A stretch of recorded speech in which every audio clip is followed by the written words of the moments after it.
اللہ نے کیسا نظام بنایا ہے، غور کریں۔ اللہ نے فرمایا جب بچہ پیدا ہوتا ہے نہ تو وہ بول سکتا ہے، نہ کوئی چیز چھین سکتا ہے، تو اب وہ کیا کرے؟ اللہ نے اس کو ایک ہی سبق پڑھایا کہ جب بھی تمہیں تکلیف ہو یا بھوک ہو یا پیاس ہو، بس رونا شروع کر دو۔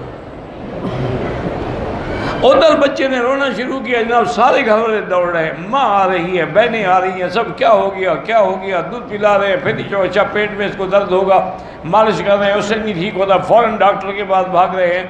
صرف رونے سے سارے مسئلے حل ہو گئے۔ اسی لیے اولیاء اللہ کہتے ہیں کہ تم بھی رونا سیکھ لو اللہ کے آگے۔ جب تمہیں رونا آ جائے گا نا، تمہارے مسئلے بھی حل ہو جائیں۔ شرط یہ ہے کہ تم دل سے اللہ کے آگے، اللہ کی دربار میں خشیتاً رغبتاً و رہبتاً آنسو بہا کے مانگیں۔ حضور صلی اللہ علیہ وسلم خود بھی کبھی کبھی آپ آنسو بہا کے دعا فرماتے تھے۔ ثم تبلغوا وشدکم یتکامل القوا ویتزاید، پھر تمہارے قوا مکمل ہوتے ہیں، بڑھتے ہیں۔ ویصل عنفوان الشباب حسن المنظر، پھر تم خوبصورت نوجوان ہوتے ہو۔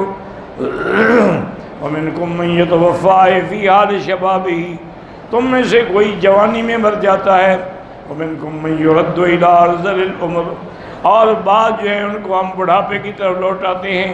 وهو الشیخوخۃ الحرم وضعف القوۃ والعقل والفہم، اب اس کی قوت بھی کمزور ہو گئی، عقل بھی کمزور ہو گیا، فہم بھی کمزور ہو گئی۔ وتناقص الاحوال من الخرف وضعف الفکر، اب اس کے احوال جو ہیں اس طرف جا رہے ہیں کہ اب کچھ سمجھنے کے قابل نہیں رہا۔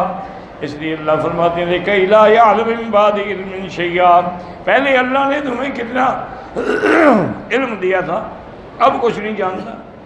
کما قال تعالی اللہ الذی خلقکم من ضعف ثم جعل من بعد ضعف قوة ثم جعل من بعد قوة ضعفا وشیبا یخلق ما یشاء، جو چاہیں پیدا فرمائیں۔ وہو العلیم القدیر، وہ علم والے بھی ہیں اور قدرت والے بھی ہیں۔ وقد قال الحافظ ابو یعلی احمد بن علی بن المثنی الموصلی فی مسندہ حدثنا منصور بن ابی مزاحم حدثنا خالد الزیات حدثني داود ابو سلیمان عبد اللہ بن عبد الرحمن بن معمر بن حزم الانصاری عن انس بن مالک رضی اللہ تعالی عنہ رفع الحدیث، رفع الحدیث کا معنی ہوتا ہے کہ اس نے حضور کی تک پہنچائی کہ میں نے یہ بات حضور سے سنی ہے۔ ایک ہوتا ہے کہ صحابی کا اپنا قول ہوتا ہے، وہ مرفوع نہیں ہوتا، وہ پھر موقوف کہلاتا ہے۔ قال المولود حتى يبلغ الهنس ما عمل من حسنة كتبت لوالديه او لوالد والديه لوالده او لوالديه، مولود جب بچہ پیدا ہوتا ہے جب تک کہ وہ بالغ نہیں ہوتا، اگر وہ کوئی اچھا کام کرتا ہے تو اس کے والدین کے حق میں لکھا جاتا ہے۔ وما عمل من سیئۃ لم تكتب علیہ ولا علی والدیہ، اگر اسی یعنی بچپن کے اندر اس سے کوئی غلطی ہوتی ہے تو نہ اس پر لکھا جاتا ہے نہ والدین پہ لکھا جاتا ہے۔ فَإِذَا بَلَغَ الْحَنْسَ أَجْرَ اللَّهُ عَلَيْهِ الْقَلَمِ، اب جب بالغ ہو گیا، جوان ہو گیا، تو اللہ کی تقدیر کی قلم چل پڑی۔ عمل الملکان اللذان کانا باوئی حفظا وئی شددا، اللہ فرشتوں کو حکم دیتے ہیں کہ اب تم اس کے ساتھ رہو اور جو حرکت کرے، جو کام کرے، وہ سب لکھتے جاؤ۔ فَإِذَا بَلَغَ 40 سَنَةً بِالْإِسْلَامِ أَمْنَهُ اللَّهُ مِنَ الْبَلَايَا، اور جب اللہ اس کو 40 سال کی عمر میں پہنچاتے ہیں تو ان 3 بلاؤں سے اللہ محفوظ کر دیتے ہیں۔ الجنون والجزام والبرس، اللہ اس کو پاگل پن سے، جنون دیوانگی، اور اس کے بعد جزام کوڑ کی بیماری، اور برس کہتے ہیں اللہ معاف کرے جو سفید داغ ہو جاتے ہیں، یہ بڑی بری بیماریاں ہیں۔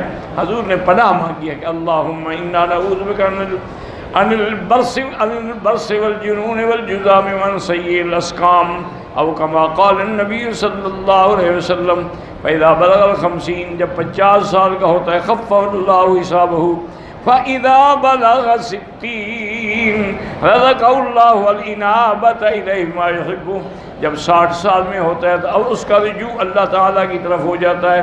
فَإِذَا بَلَغَ 70 أَحَبَّهُ أَهْلُ السَّمَاءِ، جب 70 سال کا ہوتا ہے تو آسمان کے فرشتے بھی اس سے محبت کرتے ہیں۔ فَإِذَا بَلَغَ 80 كَتَبَ اللَّهُ حَسَنَاتِهِ وَجَاوَزَ عَنْ سَيِّئَاتِهِ، اور جب 80 سال کا ہو جاتا ہے اس کی نیکیاں لکھی جاتی ہیں لیکن اس کی غلطیاں نہیں لکھی جاتی. فَإِذَا بَلَغَ 90 غَفَرَ اللَّهُ لَهُ مَا تَقَدَّمَ مِن ذَنبِهِ وَمَا تَأَخَّرَ. اور جب وہ 90 سال کا ہو جاتا ہے اللہ اس کی پہلی اور بعد کی غلطیاں سب معاف کر دیتے ہیں. وَشَفَّعُهُ فِي أَهْلِ بَيْتِهِ. اور اللہ اس کو اپنے گھرانے میں اس کی شفاعت کو بھی قبول کریں گے. وَقَدْ أَمِينُ اللَّهِ. اور لکھ دیا جاتا ہے کہ اللہ کا امین ہے. وَكَانَ أَسِيرُ اللَّهِ فِي أَرْضِهِ. اللہ کی زمین میں گویا کہ پابند ہے. فَإِذَا بَلَغَ أَرْذَلَ الْعُمُرِ. جب یہ بالکل اس عمر میں آ جاتا ہے کہ جب کچھ سمجھنا ہے. لِكَيْ لَا يَعْلَمَ مِن بَعْدِ عِلْمٍ شَيْئًا كَتَبَ اللَّهُ مِثْلَ مَا كَانَ يَعْمَلُ فِي سِيَّتِهِ مِنَ الْخَيْرِ فَإِذَا عَمِلَ سَيِّئَةً لَمْ تُكْتَبْ عَلَيْهِ. اللہ حکم دیتی ہیں کہ جوانی میں یہ جو اچھے کام کرتا تھا اب تو بوڑھا ہو گیا معذور ہو گیا نہیں کرتا لیکن لکھتے رہو. لیکن یاد رکھیں حدیث جو ہے بالکل غریب ہے اور اس میں کافی غرابت ہے. هذا حدیث غریب جدا وفیہ نقارۃ شدیدۃ. لیکن بعض بات ایسی ہوتی ہے کہ جن کے شواہد دوسری حدیثوں میں موجود ہوتے ہیں. وما هذا قد رواه الإمام محمد بن حنبل في مسنده موقوفا ومرفوعا.